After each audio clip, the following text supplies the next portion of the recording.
Кішкентай жақсылықтың үлкен сыйы. Бір күні қоян орманда келе жатып, жерде жатқан алманы көреді.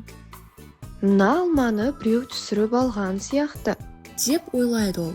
Қоян алманы алып, әрі қарай жүре береді. Ағаштың жанында қарны қатты ашқан аю отыр екен.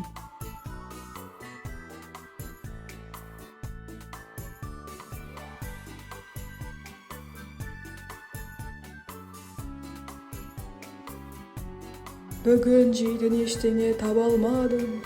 Деп мұңаяды аю. Аюдың қатты қарны ашқанын көріп, қоянның жаны ашып, қолындағы алмасын аюға береді. Аю алманы алып, қоянға риза болып қуанып қалады. Ал қоян болса, әрі қарай жүре береді.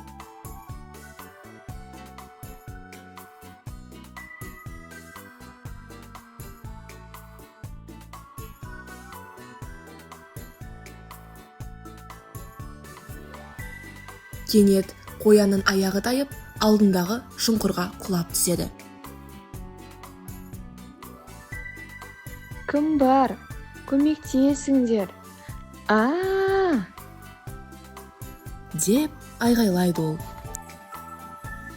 Қоянның айғайын естіген аю жүгіріп келіп, дереу көмектеседі. Аю қоянды аман есен шұңқырдан шығарып алады. Міне, жақсылық жасасаң, ол саған міндетті түрде қайтып келеді. Достар, біздің мультфильміміз аяқталды.